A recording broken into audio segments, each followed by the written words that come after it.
نے اسی کے اوپر بات کی ہے. انہوں نے 3 چیزیں جو ہیں وہ ڈیمانڈ کی ہیں. آج انہوں نے کہا ہے کہ اگر 9 مئی 1 سال ہونے کو ہے، ہماری تاریخ، جیسے رؤف صاحب نے فرمایا کہ تحریک انصاف کی 28 سالہ سیاسی جدوجہد میں ایک بھی دن ایسا نہیں کہ جس کے اندر آپ یہ الزام لگا سکیں کہ تحریک انصاف نے کسی قسم کے انتشار یا کسی قسم کی جلاؤ گھراؤ کی سیاست کی ہو. خان صاحب کا کہنا تھا کہ 9 مئی کے اوپر ایک ایسا کمیشن بنایا جائے جس کے اندر یہ ڈٹرمن کیا جائے، جس کا سب سے پہلا TOR یہ ہونا چاہیے کہ کس کے حکم کے اوپر پاکستان کے سب سے مقبول ترین لیڈر کو اسلام آباد ہائی کورٹ کے اندر سے اغوا کیا گیا. دوسرے نمبر پہ جو رؤف صاحب نے فرمایا کہ کون تھا جس نے CCTV فوٹیجز جو ہیں وہ اسلام آباد ہائی کورٹ کے چوری کیے، جس کے اوپر اسلام آباد ہائی کورٹ کے ججز نے فرمایا تھا کہ اسلام آباد ہائی کورٹ کی پراپرٹی کو لوٹا گیا ہے. کون تھا جس نے اسلام آباد ہائی کورٹ کی پراپرٹی کو لوٹا تھا؟ پھر خان صاحب نے فرمایا کہ 9 مئی دراصل ہمارے خلاف ظلم کا دن تھا. مجھے اغوا کیا گیا تھا، میرے 16 ورکرز کو شہید کیا گیا تھا اور 3 کے جو ہیں وہ جسم کے مختلف اعضاء جو ہیں وہ ان کو ناکارہ بنا دیا گیا تھا.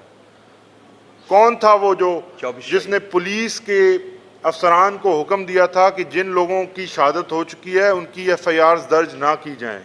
کون تھا جو ان کے گھروں میں جا کر ان کو بعد میں دھمکاتا رہا کہ اگر آپ تھانے میں آئے تو آپ کو بھی غائب کر دیا جائے گا؟ خان صاحب نے کہا کہ یہ تمام باتیں جب تک ان کا حل نہیں ہوگا، جب تک ان کا جواب سامنے نہیں آئے گا، یہ الزام تراشیاں چلتی رہیں گی. تحریک انصاف ہمیشہ سے پرامن جماعت رہی ہے. تحریک انصاف ہر قسم کے یہ جو آپ نے مظالم دیکھے ہیں اس کو پرامن رہتے ہوئے انہوں نے برداشت کیا. 16 سے زائد یا 24 لوگ شہید ہوئے، لیکن تحریک انصاف کی جانب سے کسی ایک کے اوپر الزام نہیں کہ انہوں نے آگے سے کوئی فائرنگ کی ہو، کسی کے اوپر پتھر بھی پھینکا ہو. تمام ایسے لوگ اس کام میں انوالو ہیں جن کو پلانٹ کیا گیا تھا.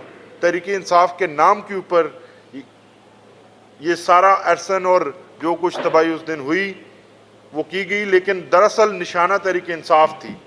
دراصل لندن ایگریمنٹ کے تحت جو پلان کیا گیا تھا اس کو ایگزیکیوٹ کرنا تھا. آج خان صاحب نے یہ بھی ایک بار پھر سے کہا کہ لندن ایگریمنٹ آج بھی اس پر منون عمل درآمد جاری ہے، جس کے اندر سب سے پہلی بات یہ تھی کہ مجھے جیل میں ڈالا جائے گا اور میں آج جیل میں ہوں. نواز شریف کے تمام کیسز جو ہیں وہ سپیڈ کے ساتھ جو ہیں وہ ختم کیے جائیں گے، اور وہ ختم کیے گئے. آپ کے سامنے ہے کہ ایک طرف نواز شریف کے کیسز ہیں، اسی توشہ خانہ سے 6 لاکھ کی مرسڈیز بلٹ پروف گاڑی لی جاتی ہے. کوئی سوچ سکتا ہے کس قانون کے تحت لی گئی؟ لیکن اس کے اوپر نیب نے جو کیس بنانا تھا وہ کیس انہوں نے واپس لے لیا. نیب نے پروسیکیوشن سے انکار کر دیا. اس کے بعد ان کے بیٹوں کے اوپر جو کیسز ہیں، مریم نواز کو گلف میں کسی نے گاڑی دی جو اس نے توشہ خانہ کے اندر ڈکلیئر ہی نہیں کی.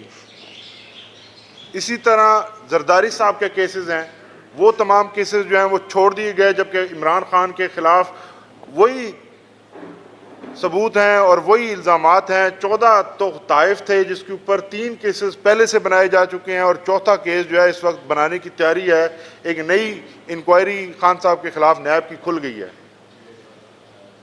یہ نیب کے چیئرمین سے سوال پوچھتا ہوں میں کہ کیا آپ کو یہ گندم کا جو اتنا بڑا بحران ہے اور کتنا بڑا یہ جو سکیم سامنے آیا ہے یہ آپ کو نظر نہیں آتا؟ یہ آپ کو اس لیے نظر نہیں آتا کہ یہ وائس رائے نے کیا ہے؟ یہ آپ کو اس لیے نظر نہیں آتا کہ یہ طاقتور لوگوں نے کیا ہے، یہ محسن نقوی نے کیا ہے، یہ انوار کاکڑ نے کیا ہے؟ یہ اس لیے نظر نہیں آتا کہ یہ وہ لوگ ہیں جن کی سرپرستی آپ اس وقت کر رہے ہیں؟ اور نیب کا ادارہ کیا اس کام کے لیے رہ گیا ہے کہ صرف عمران خان کے کیسز جو ہیں ان کو پروسیکیوٹ کرے، اور صرف جو دیگر جماعتیں ہیں یا دیگر جتنے بھی کیسز ہیں، جتنی کرپشن ہو رہی ہے، کسی کی طرف ان کا کوئی کام نہیں اور کوئی توجہ نہیں ہے؟ اس کے علاوہ خان صاحب نے جو انوار اللہ کاکڑ نے گندم کے بحران کے اوپر بات کی ہے، وہ بھی انہوں نے واضح طور پر اس پہ اپنا موقف دیا ہے.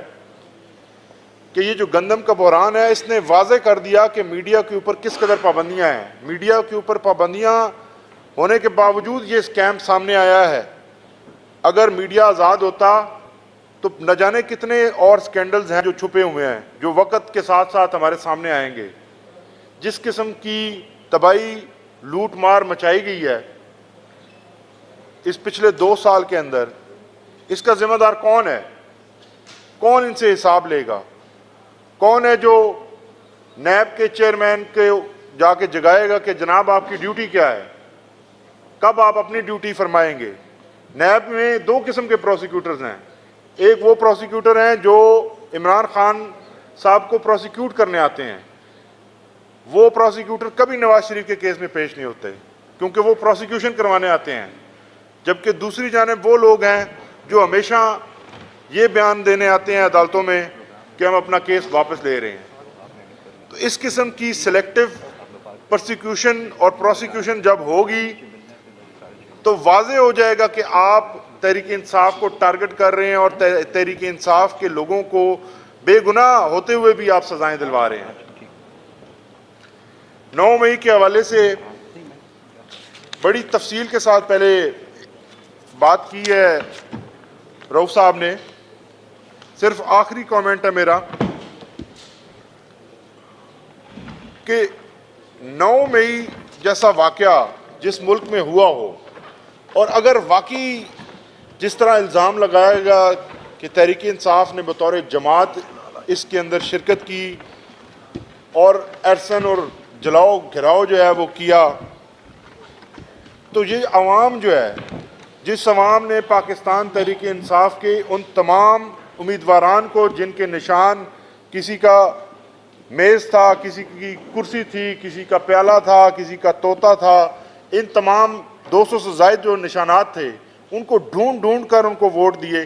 کیا یہ تمام پاکستانی دہشت گرد ہیں جنہوں نے تحریک انصاف کو ووٹ دیے؟ کیا ان صرف عقل ان لوگوں میں ہے جو آ کے آپ کے سامنے کہتے ہیں کہ تحریک انصاف انتشار پھیلا رہی ہے؟ انتشار نہیں پھیلا رہی. پاکستان تحریک انصاف پرامن رہتے ہوئے لوگوں کو ایجوکیٹ کر رہی ہے، لوگوں کو ان کے حقوق کے بارے میں بتا رہی ہے، اور اصل بات جو ہے وہ سامنے رکھ رہی ہے کہ جنگل کے بادشاہ نے اس وقت ٹیک اوور کر لیا ہے اور جب تک یہ جنگل کا بادشاہ ہٹے گا نہیں ملک اصلی اور اپنے ترقی کے ٹریک کے اوپر واپس نہیں آ سکتا. بہت شکریہ.